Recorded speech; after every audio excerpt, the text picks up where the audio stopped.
आपकी किडनी को उसका फंक्शन कैसे वर्क करता है वो पहले देखिए।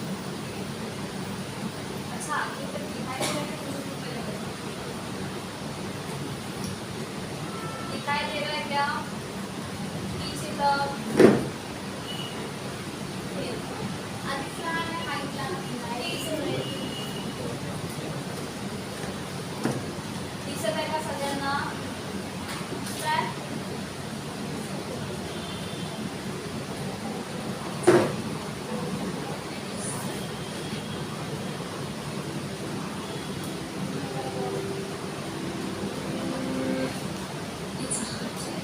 And you've just downed several glasses of water, one after the other. Behind the sine urge that follows are two bean-shaped organs that work as fine-tuned internal sensors. They balance the amount of fluid in your body, detect waste in your blood, and know when to release the vitamins, minerals, and hormones you need to stay alive. Say hello to your kidneys. The main role of these organs is to dispose of waste products and to turn them into urine.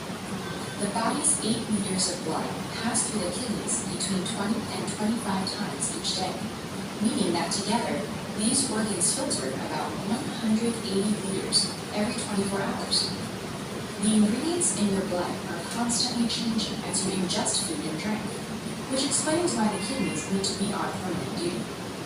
Blood enters each kidney through arteries that branch and branch until they form tiny vessels that entwine with special internal nodules called nephrons. In each kidney, 1 million of these nephrons form a powerful array of filters and sensors that carefully sift through the blood. This is where we see just how refined and accurate this internal sensing system is. To filter the blood, each nephron uses 2 powerful pieces of equipment, a blob-like structure called a glomerulus, and a long stringy straw-like tubule. The glomerulus works like a sieve, allowing only certain ingredients, such as vitamins and minerals, to pass into the tubule. Then, this vessel's job is to detect whether any of those ingredients are needed in the body. If so, they're reabsorbed in amounts that the body needs, so they can circulate in the blood again. But the blood doesn't only carry useful ingredients. It contains waste products too, and the nephrons have to figure out what to do with them. The tubules sense compounds the body doesn't need, like urea, left over from the breakdown of proteins, and redirects them as urine, out of the kidneys and through 2 long sewers called ureters. These tubes empty their contents into the bladder to be discharged, ridding your body of that waste once and for all. There's water in that urine too. If the kidney detects too much of it in your blood, for instance, when you've chugged several glasses at once, it sends the extra liquid to the bladder to be removed. On the other hand, low water levels in the blood prompt the kidney to release some back into the bloodstream, meaning that less water makes it into the urine. This is why urine appears yellower when you're less hydrated. By controlling water, your kidneys stabilize the body's fluid levels. But this fine balancing act isn't the kidney's only skill. These organs have the power to activate vitamin D, to secrete a hormone called renin that raises blood pressure, and another hormone called erythropoietin, which increases red blood cell production. Without the kidneys, our bodily fluids would spiral out of control. Every time we eat, our blood would receive another load of unsifted ingredients. Soon, the buildup of waste would overload our systems and we'd expire. So each kidney not only keeps things running smoothly, it also keeps us alive. Lucky then that we have 2 of these magical beings.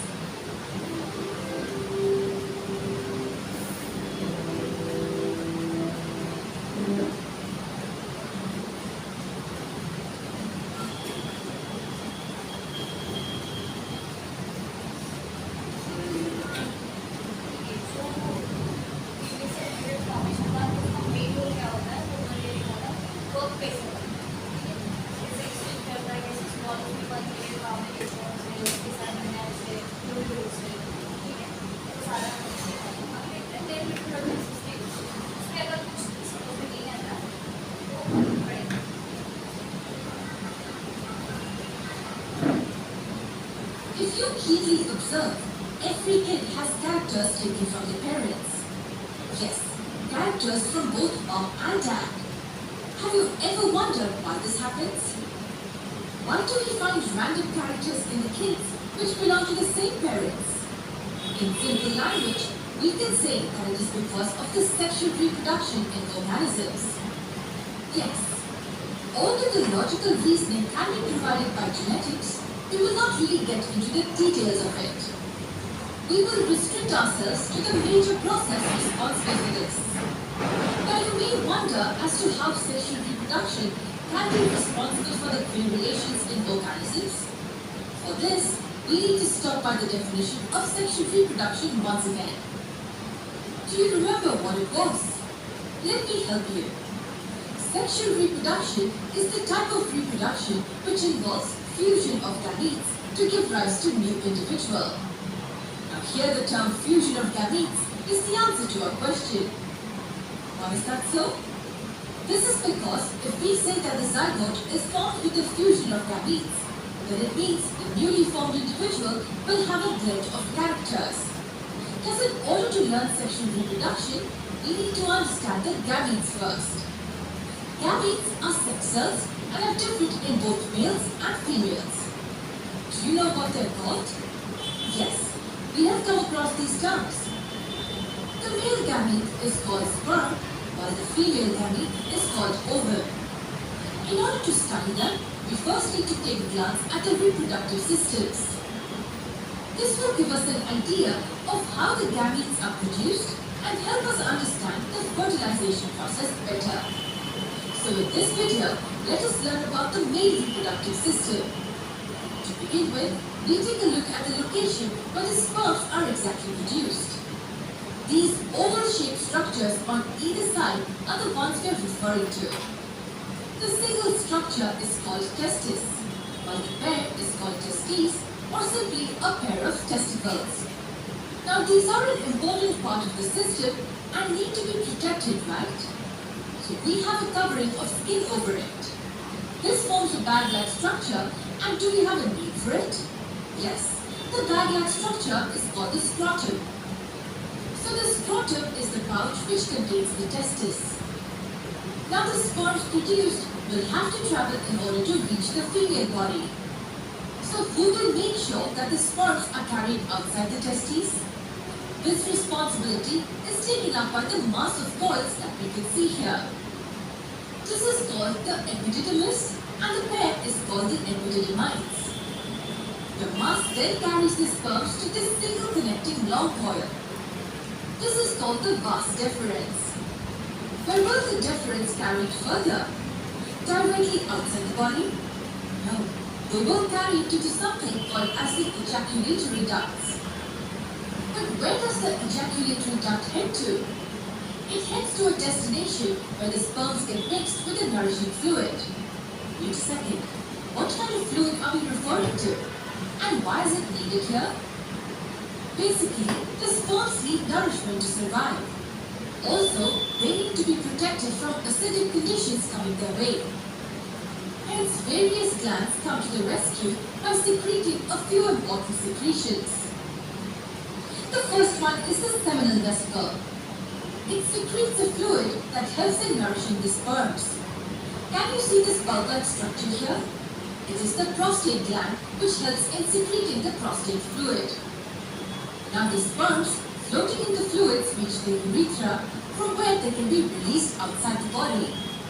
Wait, all the secretions are not yet completed. This P-shaped gland found here gives another important secretion. It is called the Cooper's gland or even the bulbourethral gland. Now with this secretion, the formation of semen is complete. The semen is simply the fluid carrying the sperms.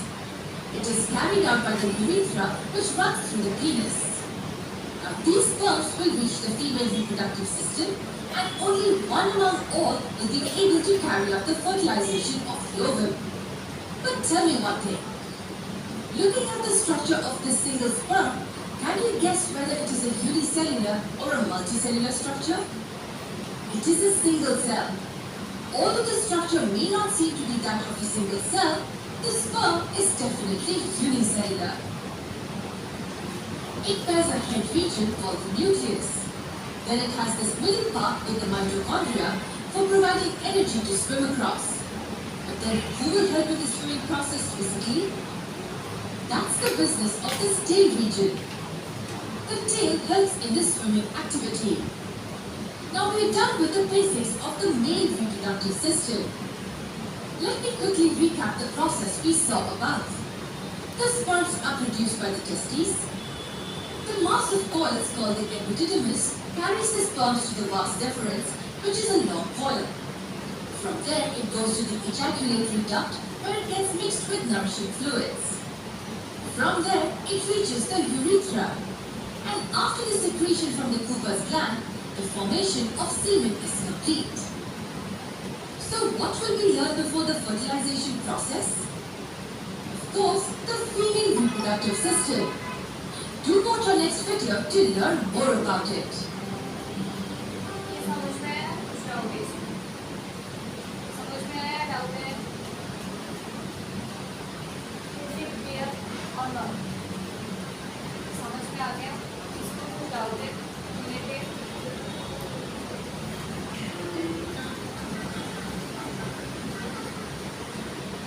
We have taken a look at the reproductive system in males. Now before moving on to the process of fertilization, we need to understand the place where this process takes place. Yes, I am referring to the female reproductive system. The site of ovum production, fertilization and the uterus are all a part of the female reproductive system. Let's have a look at this important system in this video. Do you remember where we began studying the male reproductive system? Yes, it was the site of sperm production. Similarly, we will begin learning from the site of production of the egg cell or simply the ovum. So the journey begins from these oval structures called the ovaries, one ovary on either side. Did you notice that the ovaries are connected to these tube-like structures? But they are not connected directly. If we look at it carefully, we find that there are finger-like projections which connect the two. These finger-like projections are very important for receiving the ovum when released from the ovaries. But do they have a scientific name? Yes, these finger-like projections are called the fimbriae. The fimbriae help to hold the ovum released and also help to sweep it to the tubes present ahead. But why does the ovum require this sweeping activity? Can't it travel on its own? No, it can't. Unlike the motile sperm, the ovum is non-motile. It cannot move until it is pushed or swept by some other cells. Now these tube-like structures that we are referring to since a long time also have a scientific name. They are called as the fallopian tubes. And what do you think will be their importance? Let me guess. Is it that they connect the ovaries to the uterus? Yes, that is definitely one important function. But more important than this is the fact that the fallopian tubes are the site of fertilization. Yes, it is the fallopian tubes where the sperms are able to fertilize the ovum. And from here, the zygote starts dividing and grows into an embryo. Now, where will this embryo go further? Needless to say, the uterus. We know that the uterus, commonly referred to as the womb, is the site of development of a baby. And when the growth of the baby is completed, it comes out of the mother's body through the vagina. Do we know what the vagina is? It is basically a small passage that opens to the exterior. It is the site where sperms are received in the female's body.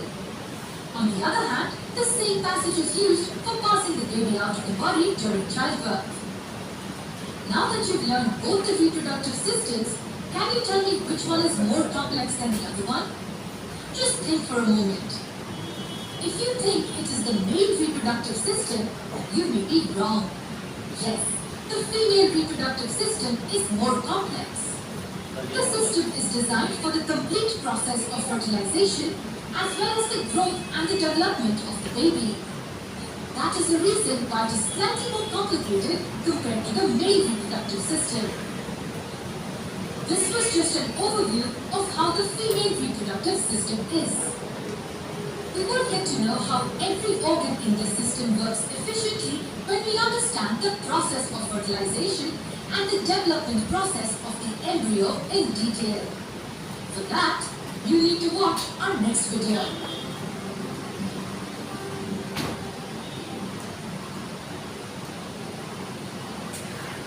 अच्छा तो male reproductive system है वो clear है क्या आपके लिए भी? Male reproductive जो सिस्टम है वो क्लियर है?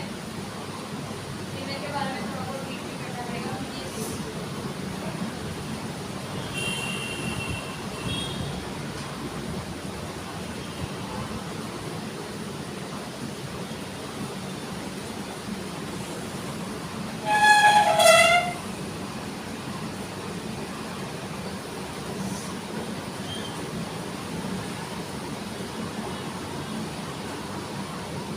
कोई भी डाउट रहता है प्लीज तो मुझे पूछना, ठीक है?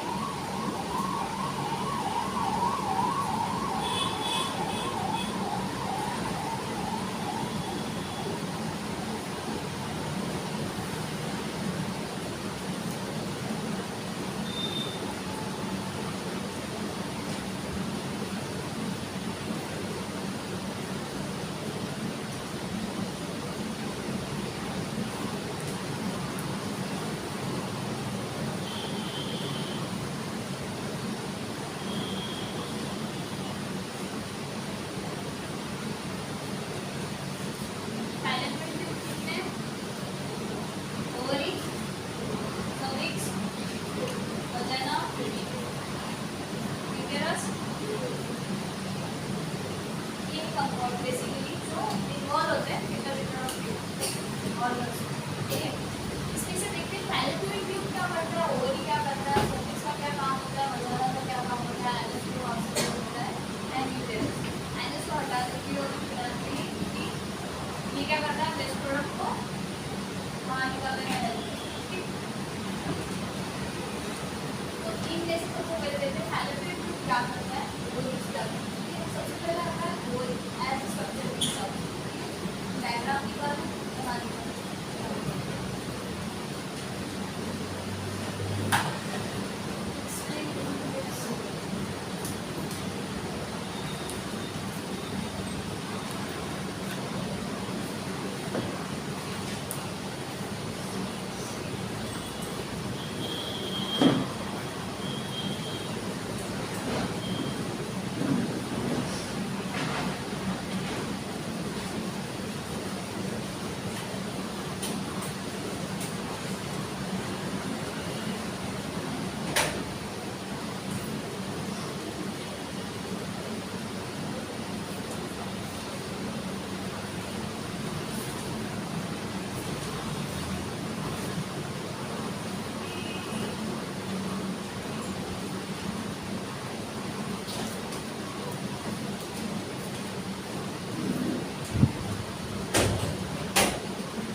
जो बीच में है वो मायोमेट्रियम और जो लास्ट में आती है वो है एंडोमेट्रियम, ठीक है, सॉरी पेरीमेट्रियम।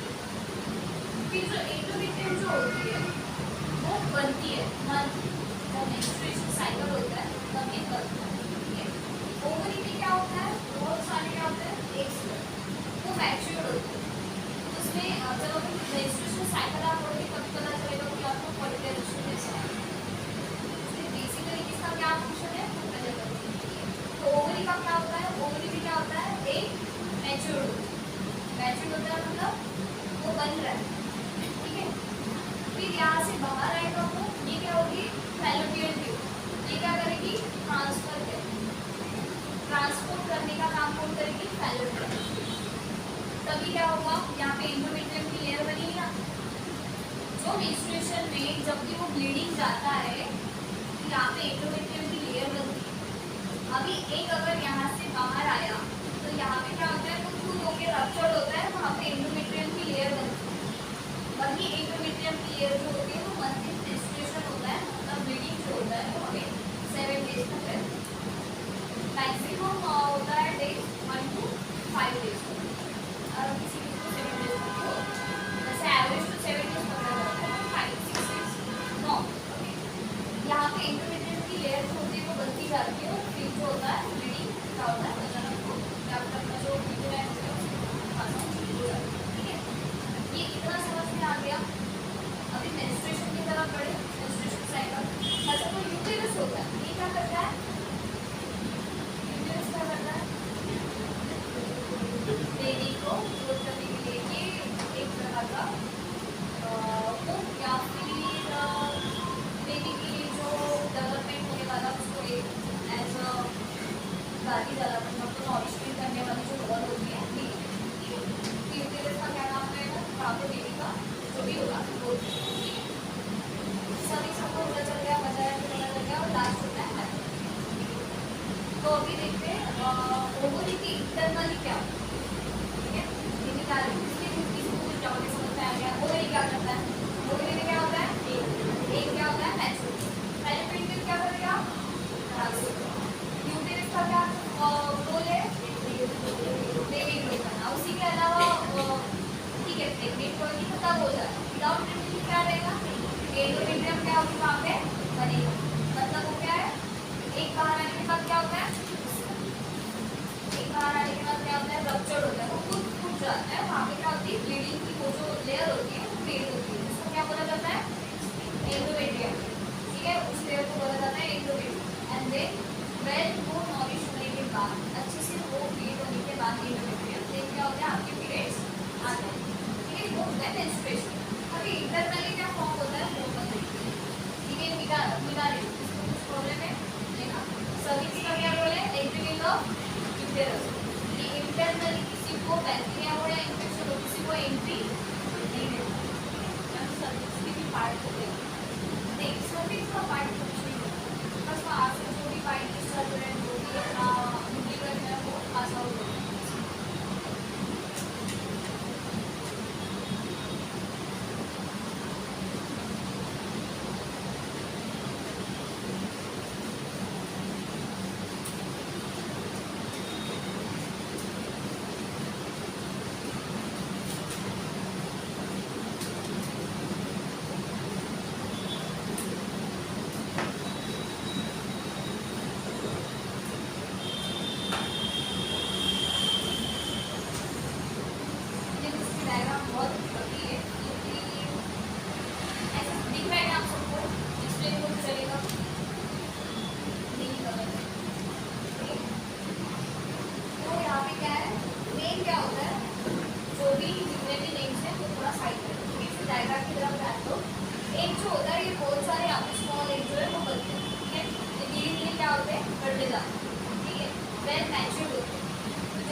कॉर्पस बोला जाता है, ठीक है, कॉर्पस लुटियम, इसको एक बोलते हैं लुटियम फेज होती है। तो ये क्या करता है, ये प्रोजेस्टेरॉन और एस्ट्रोजन ये बनाते हैं। वेस्ट कुछ भी नहीं, अपने बॉडी पूरी वेस्ट का पूरा इस्तेमाल करते हैं। उसमें से एक निकल गया, खुद रप्चर होता है, एक बाहर निकल गया फैलोपियन ट्यूब से यूटेरस में जाता है, फिर वहाँ पे बनती है एंडोमेट्रियम की लेयर, ठीक है। फिर जो बचा हुआ पार्ट रहता है उसका भी फिर क्या होता है, वो वापस क्या होता है, म्यूटेट हो जाता है, वो क्या करता है, प्रोजेस्टेरॉन और एस्ट्रोजन जो सेल होते हैं वो बनाने का काम, ठीक है। ये होता है पूरा एक इंटरनल साइकिल की प्रोसीजर। मेंस्ट्रुएशन की आगे मेंस्ट्रुएशन साइकिल,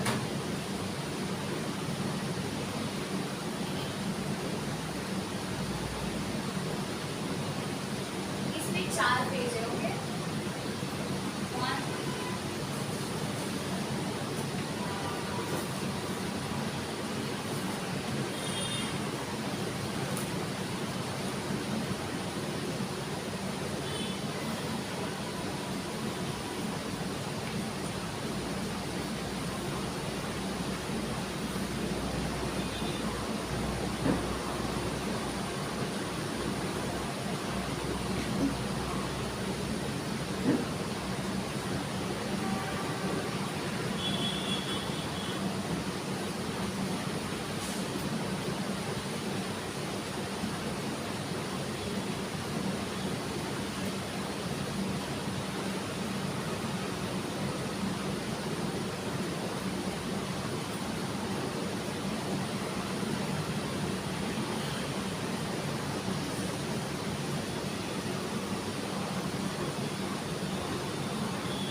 मेंस्ट्रुएशन क्या होता है, फर्स्ट ऑफ द साइकिल, जब एंडोमेट्रियम की लेयर बन चुकी है, हमें ब्लीडिंग हो रही है, ठीक है। मेंस्ट्रुएशन का वो होता है 6 डेज, 6 डेज। 6 डेज के बाद क्या होता है, फॉलिक्यूल फेज होता है। फॉलिक्यूल फेज मतलब क्या हो रहा है, अभी एक बन रहा है, वापिस मैच्योर हो रहा है। मैच्योर वाली जो प्रोसीजर है वो पैलिकुलर फेज, ठीक है। फिर वो क्या होगा, फॉलिकल से बाहर निकलेगा, वो हो गया फॉलिकल फेज, ठीक, एक मैच्योर हो रहा है। ओव्यूलेशन फेज, ओव्यूलेशन मतलब क्या हो रहा है, वो बाहर आ रहा है, रप्चर्ड हो रहा है, एंडोमेट्रियम की लेयर बन रहा है, उसको बोलेंगे ओव्यूलेशन फेज। फिर जो लुटियम फेज होती है वो क्या करती है, एंडोमेट्रियम को और ज़्यादा थिक बनाने का काम करती है, ठीक है। फिर वापस क्या आएगा, मेंस्ट्रुएशन। अभी एक साथ इसके डेज दिए कि कितने जनरली परफेक्ट नहीं है, क्योंकि बॉडी के हिसाब से बनना है, और किसी की बॉडी अलग अलग, कभी किसी के मेंस्ट्रुएशन जल्दी आते हैं, किसी के डिले होता है, इसके ऊपर मैटर करता है। तो ओव्यूलेशन फेज जो होता है, ओव्यूलेशन फेज में फर्टिलाइजेशन के चांसेस ज़्यादा हैं, यानी कि 19 या फिर 20 डेज तक पकड़ लीजिए। जब आपको फैमिली प्लानिंग करनी है तो आपको ओव्यूलेशन फेज के हिसाब से आपको फैमिली प्लानिंग करनी है, ओके। ये पीरियड अच्छा रहता है फर्टिलाइजेशन, क्योंकि कभी एक बाहर आ रही है, ये कितने दिन रहता है, जितना उसको एक जो होता है ओनली 48 आवर के लिए होता है, और जो स्पर्म होता है वो रहता है 3 डेज, 3 to 4, ओके। तो आपको ओव्यूलेशन के लिए, फर्टिलाइजेशन फेज के लिए ओव्यूलेशन फेज जो होती है वो परफेक्ट है। उससे पहले प्री कंसेप्शन होता है। अभी जो प्रेगनेंसी का रहता है उसमें 3 पीरियड्स होते हैं। एक है प्री कंसेप्शन, सेकेंड है ड्यूरिंग प्रेगनेंसी यानी कि प्री नटल, फिर है पोस्टनटल, ठीक है। प्री कंसेप्शन यानी कि आप जो फैमिली प्लानिंग करना चाहते हो उससे पहले आपको क्या करना है, वेज डाइट मेंटेन करना है, तो अच्छा रहेगा, एक अच्छा रहेगा कि दोनों का मिला के जो डेली है, डेली का वर्क कैसा होगा, अच्छे से होगा, यानी कि डेली हेल्दी होगा। तो आपको उससे पहले क्या करना है, एक्सरसाइज है, योगा है, मेडिटेशन है, अच्छा डाइट है, हेल्दी डाइट है, वो आपको बनाना है। अगर लो टेस्टोस्टेरोन है बॉडी में इन मेल्स, ठीक है, टेस्टोस्टेरोन अगर लो है तो फर्टिलाइजेशन, इन केस फीमेल में अगर फर्टिलाइजेशन की प्रोसेस जो भी एक ओवुलेशन की प्रोसेस है वो अगर है, मतलब इरेगुलर पीरियड्स है, अच्छे से नहीं है, रेगुलर नहीं है, उसमें प्रॉब्लम है, जो पेनफुल है, ज़्यादा स्ट्रेसफुल है, ऐसी दिक्कत है, तो मोटी क्या होगा, फर्टिलाइजेशन नहीं होगा, ठीक है। आप अगर फैमिली प्लानिंग करना चाहते हो तो नहीं होगा, ठीक है। फिर जो प्रीनेटल होता है मतलब बेबी हो चुका है अभी, first trimester, second trimester, third trimester क्या आएगा, प्रीनेटल। पोस्टनेटल में कि आफ्टर डिलीवरी बेबी बर्थ हो चुका है उसके बाद, ठीक है। इसमें तीन फेज होते हैं, pre-conception, prenatal and postnatal. Pre-conception यानी कि आपको अच्छा खाना डाइट करना है, यानी बेबी प्लानिंग करने से पहले आपको अच्छे से 6 मंथ या 3 मंथ पहले ही आपको क्या करना है, अच्छे से आपका रूटीन रखना है, healthy diet, exercise, yoga, meditation, ये सब कुछ करना है। क्यों करना है? क्योंकि टेस्टोस्टेरोन अच्छे से बने, उसी के साथ स्पर्म क्या है अच्छा हेल्दी रहे, और एग भी क्या है अच्छे से मैच्योर हो जाए, ताकि बेबी की ग्रोथ जो हो, बेबी जो हो वो हेल्दी रहे, वेल मैच्योर और वेल डेवलपमेंट हो सके। फिर प्रीनेटल यानी कि प्रेग्नेंट के वुमन 9 मंथ, ठीक है, ये आएगी इसमें। और पोस्टनेटल यानी कि आफ्टर डिलीवरी के बाद, ठीक है। कितना क्लियर है अभी? इसमें कुछ डाउट है नहीं ना? मेंस्ट्रुएशन समझ गए? तो फॉलिकल फेज यानी कि अभी एक बंद है, ठीक है। फिर ओव्यूलेशन फेज यानी कि एक बाहर आया है, ठीक है, वो 2 दिन तक रहेगा, फिर रप्चर हो जाएगा, फिर एंडोमेट्रियम क्या बनेगी, लेयर। और ल्यूटियल फेज यानी कि एंडोमेट्रियम की लेयर वेल डेवलप हो। जब भी आप एंडोस्कोपी में देखोगे तो एंडोस्कोपी में जो ल्यूटिलाइन होती है, 3 लाइन दिखाई देती है, ये नॉर्मल है, अब ये 15 पीरियड वाला नहीं है। जब आप एंडोमेट्रियम की लेयर देखोगे तो यहाँ पे बहुत ज़्यादा ठीक है, यानी कि यहाँ पे एंडोमेट्रियम की लेयर क्या है, बनी है। अभी क्या आएगा उसके ग्रेड्स है, तो दोनों आप एंडोस्कोपी में जब भी देखोगे तो आपको यूटेरस जो होता है नॉर्मली ऐसे दिखेगा, लेकिन जब एंडोमेट्रियम की लेयर बनती है तो वो आता है ठीक है। चाहो कभी किसी के पास होंगे तो रिपोर्ट्स लेके आप देखो, ठीक है। ये समझ में आ गया, क्लियर है सब कुछ? कोई डाउट है? रिपीट करना है, आगे बढ़े। अभी जब फॉलोपियर ट्यूब जो होती है, अगर फैलोपियर ट्यूब में अगर प्रेगनेंसी डिटेक्ट होती है, मतलब एक है स्पर्म का भी होगा, साइगॉइड वगैरह का बढ़ रहा है अभी, ठीक है, तो प्रेगनेंसी में बेबी कहाँ पे डेवलप होना चाहिए? अगर वो फैलोपियर ट्यूब में हो रहा है तो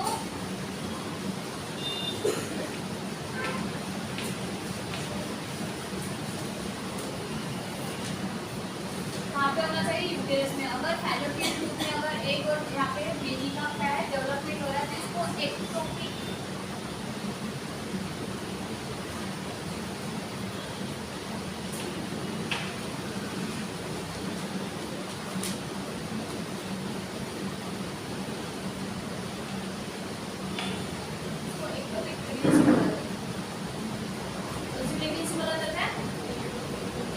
प्रेगनेंसी यानी कि इसको एबॉर्शन करवा दिया है।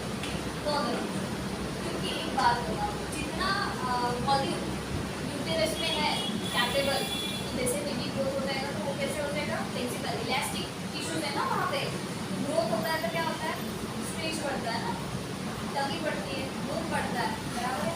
लेकिन फैलोपियन ट्यूब रहेगा इतना कैपेबल तो वहाँ पे बेबी ग्रोथ करे, क्या हो जाएगा प्रॉब्लम, ये हो जाएगा। स्पेस निकलेगा तो क्या होगा, अम्नियोटिक फ्लूइड जो है वो बाहर निकलेगा, ब्लड बाहर निकलेगा, तो बेबी को वैसे भी बन के ऊपर भी जाएगा, क्योंकि उसको स्पेसिफिक जितना स्पेस चाहिए वो मिल रहा है क्या, नहीं मिल रहा है, इसलिए उसको एक्टोपिक प्रेगनेंसी बोला जाता है या फिर फॉल्स प्रेगनेंसी उसको बोला जाता है, ठीक है। अगर फैलोपियन ट्यूब का होता है उसके लिए सिर्फ एबॉर्शन होता है, ना तो एबॉर्शन करवा दो जल्दी में अगर वो समझ में आ रहा है। और फिर अभी प्रेगनेंसी में क्या होता है, यूटेरस जो होता है यहाँ पे या तो यहाँ इस साइड में कुछ भी एक साइड में क्या होगा, बेबी का डेवलपमेंट शुरू हो जाएगा, यानी कि यहाँ पे एक होगा, फिर धीरे धीरे मैच्योर होना शुरू हो जाएगा और वो धीरे धीरे बढ़ता जाएगा। एम्नियोटिक फ्लूइड भी बढ़ेगा, बेबी की ग्रोथ भी बढ़ेगी धीरे धीरे, और उसी के साथ प्लासेंटा भी है, सेकेंड ट्राइमेस्टर से क्या है प्लासेंटा बनना शुरू होता है। प्लासेंटा में 2 आर्टरीज होती है, एक वेन, ठीक है, जो बेबी को क्या करता है, प्लासेंटा क्या करता है, न्यूट्रिशन प्रोवाइड करता है, नॉरिशमेंट देता है, ठीक है। अम्नियोटिक फ्लूइड क्या होता है, वाटर रहता है, वो खुद भी पीता है, बेबी खुद पीता भी है, ठीक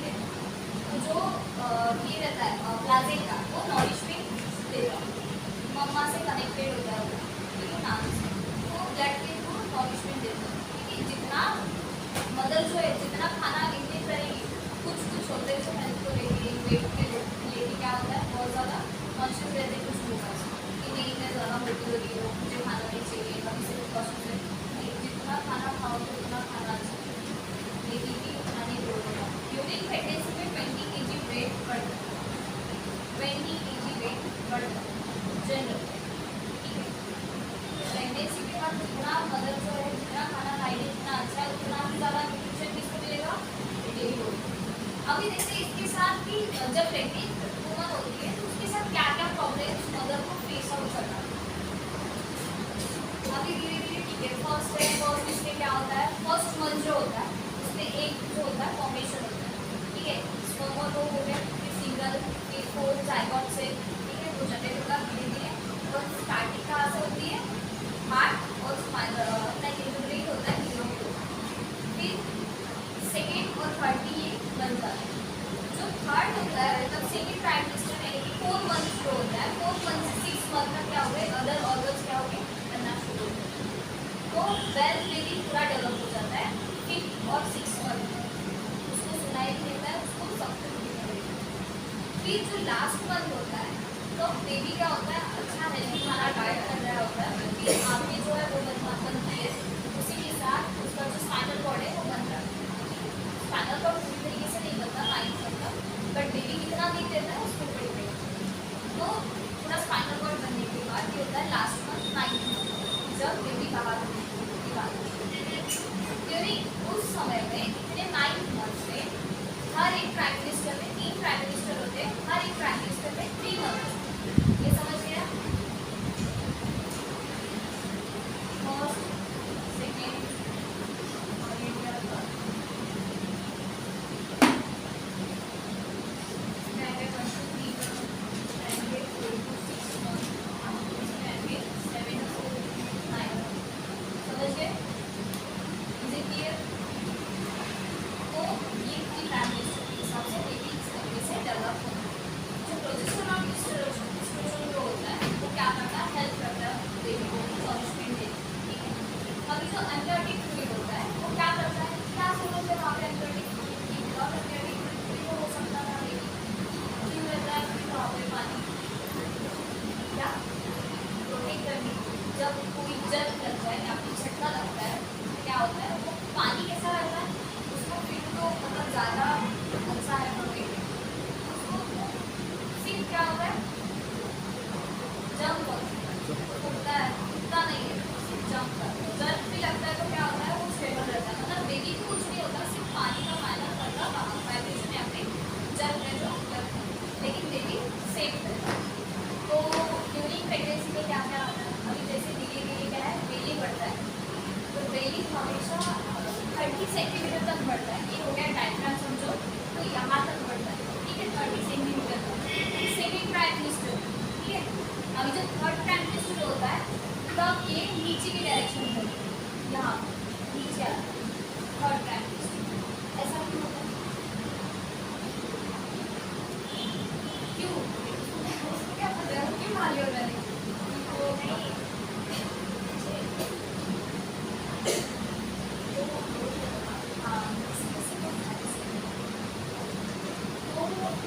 डायफ्राम तक जाता है, फिर डायफ्राम तक बेली बढ़ रहा है, मतलब क्या होता है, बाकी के जो ऑर्गन है वो क्या हो रहे हैं, पुश हो रहे हैं, बराबर है।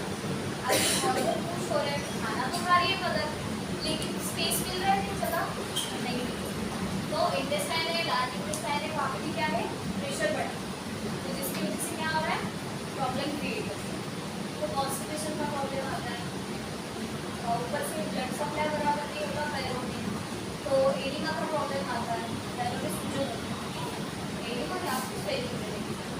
फिर उसके साथ उसको नॉइजिया वोमिटिंग होता है, फर्स्ट स्टार्टिंग की जो फर्स्ट ट्राइमेस्टर रहता है उसमें वीकनेस रहेगा, किसी को नॉइजिया रहेगा, वोमिटिंग रहेगा सुबह सुबह। तो ऐसे कंडीशन में क्या करना है, सुबह के बराबर विदाउट ब्रश किए कुछ भी ना करें, पहले उसको क्या है उसके खाने के लिए देना है, अगर कोई भी चीज़ हो तो उसको खाने के लिए देना है।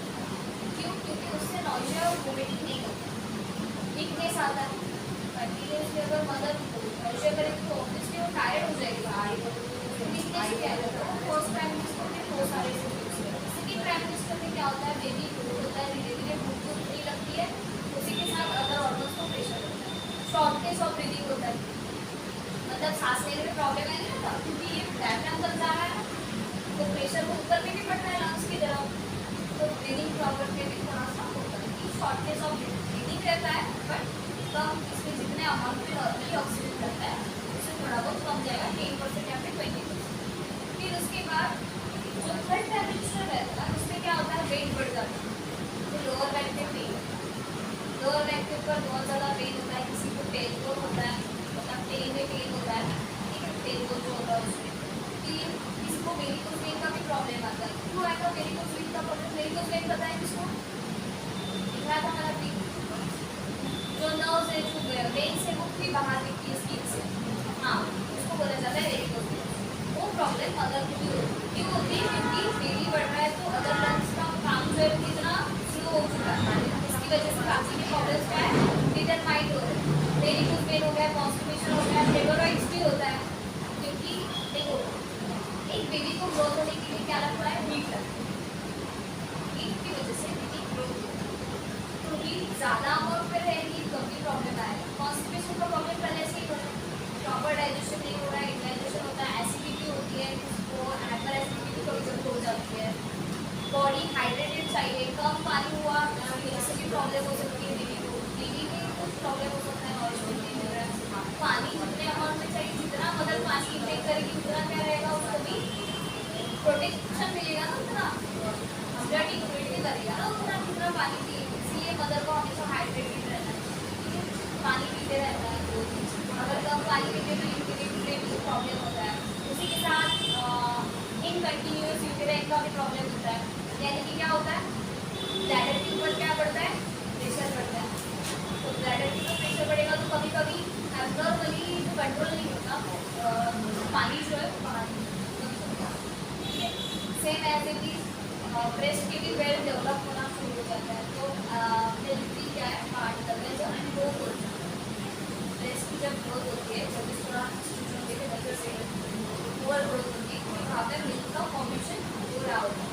ड्यूरिंग टीनोप्राइमेसी तो ये सारे चेंजेस होते हैं हार्मोनल चेंजेस होते हैं कभी कभी इमोशनली ये हो जाता है तो भी अभी किसी को होना है यानी कि नींद नहीं आती है रात के वक्त कभी कभी भूख भी बहुत ज़्यादा लगता है किसी किसी की लॉस ऑफ एपेटाइट हो जाती है क्योंकि कॉन्स्टिपेशन है पेट साफ नहीं हो रहा है तो पेट भरा भरा सा लगता है गैसेस की भी प्रॉब्लम हो सकती है बहुत सारे प्रॉब्लम है जो मदर को बहुत इन 9 मंथ को बहुत फेस करना पड़ता है फिर उसके बाद जब बेबी वेल डेवलप हो जाता है तो उसके कई सारे कंडीशंस होते हैं सी सेक्शन क्यों किया जाता है कब किया जाता है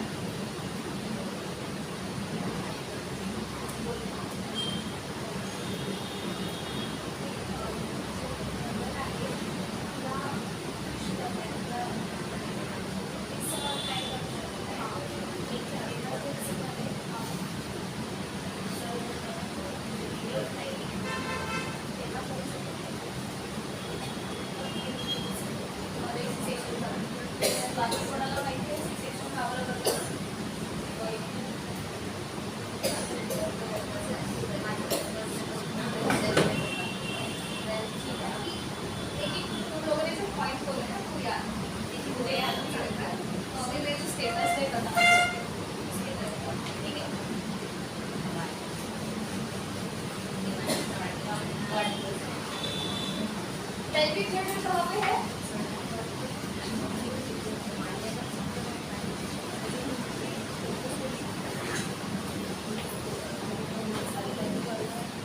फर्स्ट आते हैं pelvic floor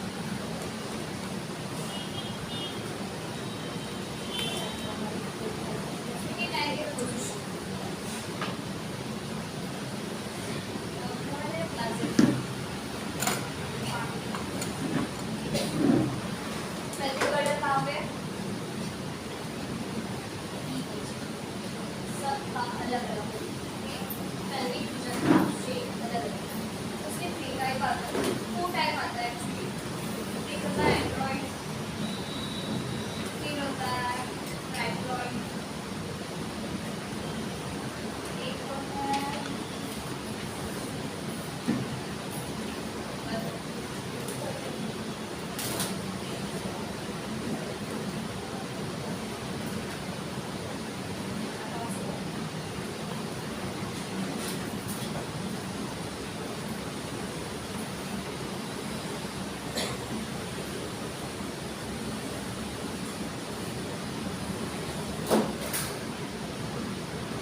से भी नहीं आएगा, इसमें से भी नहीं आएगा, इसमें से भी नहीं आएगा, ठीक है। Android is just like a heart shape, ठीक है। ये जो फ्लैटी केलॉइड है उससे भी नहीं आएगा क्योंकि वो ओवल शेप है, ठीक है। और ये जो है एंथ्रोपॉइड भी आएगा ट्रायंगुलर शेप में आता है ये, तो इसमें से भी बेबी बाहर और नहीं आएगा, जिसको स्पेसिफिकली सर जो है वो बाहर आएगा, तभी फिर अदर बॉडी जो होती है वो बराबर बाहर आएगा, ठीक है।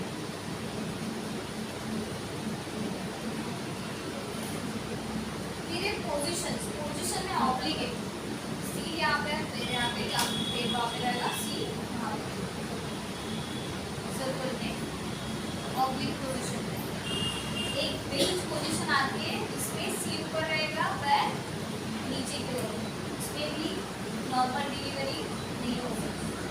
उसी के साथ दोनों पैर ऊपर रहेंगे, बच्चे के हाथ में सी रहेगा, इसमें भी नॉर्मल डिलीवरी नहीं हो सकती। उसी के साथ और एक ट्रांसवर्स रहती है, यानी कि इस पोजीशन पे रहेगा बेबी, हो सकता है सर यहाँ पे रहे, पैर यहाँ पे रहे, या फिर सर यहाँ पे रहेगा तो पैर यहाँ पे, इस पोजीशन में भी बेबी की नॉर्मल डिलीवरी नहीं हो सकती। इसीलिए सेकेंड आता है पोजीशन मैटर, ठीक है, कि बेबी की पोजीशन कैसी। सेकेंड आता है प्लाजेंटा, कि प्लाजेंटा कहाँ पे, प्लाजेंटा कहाँ पे चाहिए, नॉर्मल में ऊपर की ओर, अगर प्लाजेंटा यहाँ पे है तो ये नॉर्मल, लेकिन प्लाजेंटा नीचे की ओर है तो मुश्किल है। यहाँ पे प्लाजेंटा यहाँ पे है या फिर यहाँ पे रहेगा तभी मुश्किल है, तभी आपको क्या करना पड़ेगा, सी सेक्शन करना पड़ेगा। ये रीजन है कि आपको सी सेक्शन करना पड़ेगा, इसको प्लाजेंटा प्रीविया।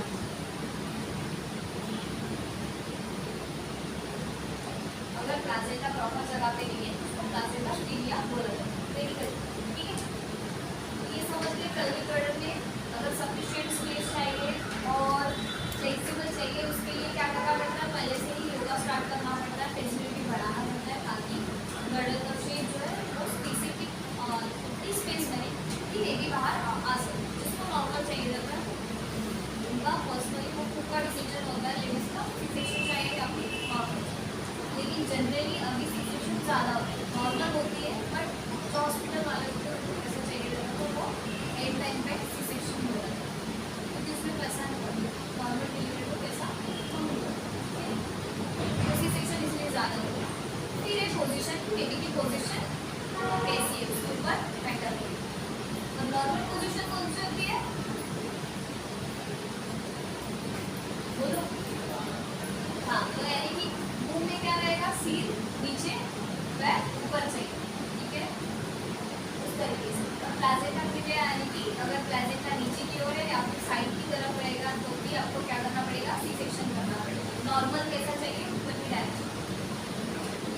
जब बेबी बाहर आउट होता है तो सर्विक्स जो होता है बहुत फ्री रहता है, मतलब फ्री लाइक सर्विक्स का होल होता है तो फ्री लाइक टू सॉल्व, यहाँ से बेबी बाहर आता है, आप सोचो कितनी स्मॉल चीज़ है बॉडी में, बाहर से बेबी बाहर आता है, बेबी कितना वेट का होता है, बेबी कितना बड़ा होता है, कितना बड़ा एनलार्ज होता है वो बॉडी पार्ट, इस तरीके से बेबी बाहर भी आता है, इसी तरीके से जो इंटरनल ऑर्गन से जो भी मसल्स है वो वापिस अपने नॉर्मल साइज में आते हैं, लेकिन एज अ कंपेरेटिव करने के हिसाब से वो थोड़ा एनलार्ज ही रहता है, 1% के हिसाब से एनलार्ज करता है, बाकी वो नॉर्मल शेप में हो जाता है। ये सर्विस क्या करता है, इंट्रीगेट है इसका यूटेरस का, फिर कहाँ से बदलाना है तो बेबी क्या होगा, फिर आ जाएगा, ठीक है। और इसके लिए पोजीशन भी प्रोन पोजीशन में रखना चाहिए, ठीक है। आप जब ओटी वाले जब भी होंगे तो आपको उसी पोजीशन में रखना पड़ेगा। और बहुत स्मॉल 1.5 mm कुछ भी नहीं है, बाहर से भी बाहर, it doesn't like the magic, इस स्पेस को से बेबी बाहर आएगा, ठीक है। ये समझ गया, क्लियर हो गया, किसी को कुछ पूछना है, डाउट है? हाँ हाँ हाँ बराबर, वापस आया हाँ कुछ बचा रेडी होती है नॉर्मल डिलीवरी भी होती है, अगर नॉर्मली भी प्लाजेंटा करता है फिर भी लेडीज को हिकूमत को क्या रहता है, 7 या 15 डेज तक नहीं रहता है,